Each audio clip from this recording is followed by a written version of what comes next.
plan seemed like obviously it was kind of like Alabama, protect the paint, have some space for rebounds, and executed pretty well, right? Yeah, but it was different because of how good Toppin is and how unique he is.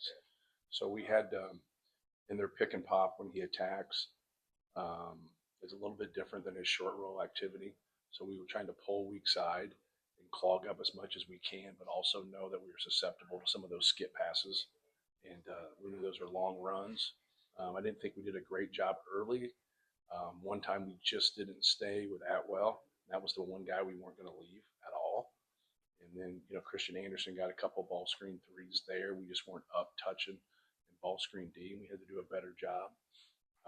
We were hedging some ball screens with TK and Oscar, and JB was switching, but Oscar also was in a drop, and so was Daniel. And a couple times we just weren't up there, and we did a better job as the game went on with that. But he's a tough cover. JT Toppin's a good player, man. Today wasn't his day, but he also took a couple shots to start the game he absolutely shouldn't take, and he just didn't get himself in a groove. Like, get yourself in a groove. Like, get to the free throw line, get some dunks and layups, get the ball in the paint, get it going. And he didn't do that to start with. He got a couple as the game went on, but that really helped us, in my opinion. Your team grow 1 through 10 from a quality perspective in this event. Some of the things you got from Benner, some of the things you got from CJ. Obviously, Oscar having the impact he did as a relative newcomer to you. Do you feel like you're a deeper, better team now than you were 2 days ago? Yeah, and it comes to with opportunity, like TK being in foul trouble allows Jack to to play a little bit more. I thought Omer was aggressive in the first night. He didn't knock down shots, but I liked the aggressiveness. He was 2 for 9, and then tonight, he played a really good game. But I didn't think he played a bad game against Memphis. He just didn't make some of those shots. So you got to, when you come in with that second unit, at times it depends on the blend. You need guys to be aggressive like that. And when we got they didn't score to start the second half for a while, and Oscar's just getting every rebound, and it's just that's demoralizing to the other team when they're struggling and now they can't get some second chance opportunities. But yeah, like all the newcomers and the guys off the bench, CJ's is a guy that got some opportunities to start the game. And sometimes that's just not the case, right? And he got some opportunities, made a couple pull-ups, made a 3, and got us going. Oscar had blocks the other night. His length and things, how is that factoring into what he can be defensively? Right. Him and Daniel, that's what we missed last year. Oscar really helps us more from a rebounding standpoint. He's one of the best rebounders in the country. TK has rebounded like he's one of the best rebounders in the country. It was great seeing Daniel get some boards and, just stay in the game. It was frustrating for him against Memphis, getting into that foul trouble, just like it was frustrating for TK in both of those games. So, no, he's been great. He hasn't consistently blocked shots, but he has good length. And, tonight he got a couple. 31-3 run in 12 minutes and 36 seconds of game time. Can you remember ever being a part of something like that in a top 20 matchup, and what kind of spurred that for you? And that's the answer. Like, no, not really. We're a team that good.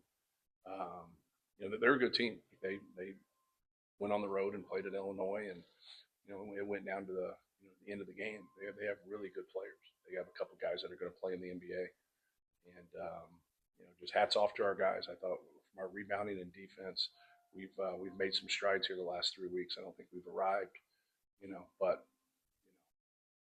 yeah, it was a great effort by our guys, and our seniors to be able to play in 4 quality MTEs and be undefeated, and you just go down and see that list of schools and how good those programs have been, and for us to have that kind of success, that's why we've had really good seeds in the tournament, because like we've played in these and we've had success, and that really helps you, especially on a neutral court.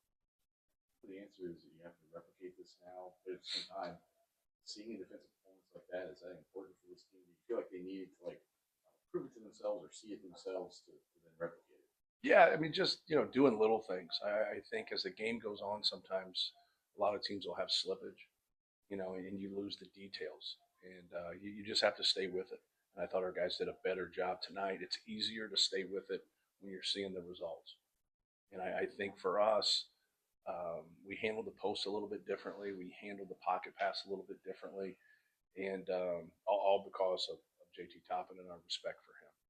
And yeah, just I think every coach in America sits there and harps on doing your job. And when you have players that are good enough and they do their job and they have a great competitive spirit, I think you're going to get pretty good results. Did Memphis bring something out of your team from an emotion standpoint, anger, angst? I don't know about that. I thought we got emotional in that game and didn't really show the maturity that we needed to show and got caught up. And it was like I told our team, it was a really good lesson to learn and still win a game. A lot of times when you got to learn that lesson, you lose the game because we very easily could have lost that game. And but it just kind of shows like we start the game against Memphis and we go probably to the second media timeout. We probably had one bad offensive possession, but we missed open shots. And so like now it doesn't make you feel as well and it doesn't look as well. But when you go back and watch the tape, you're like, man, those are all really good shots. Like those are the ones that you want. And then you play this game and you make those and you have 50 points at halftime. And so like things are going to look a lot better from an efficiency standpoint when the ball goes in. What's the long-term value of these sorts of events? I think it helps you from your seed standpoint more than anything, but it also helps you because you're going to play in the NCAA tournament on a neutral court. And it gives you confidence that, Memphis is a different team in terms of how they play and what they do and their athleticism. Texas Tech and their athleticism and their, skill level. They're a good team. Texas Tech is a good team. And I think it just builds confidence for you, but more than anything, it gives you, you can't pick who you play in the tournament. And now, like, when you play people that are similar to that or you play them again, I think it helps you. It doesn't make it, the end all be all. Like it's always going to work, but like that's all you can do as a coach is do your best to schedule. So now you're prepared for conference play. Now you're prepared for the, NCAA tournament.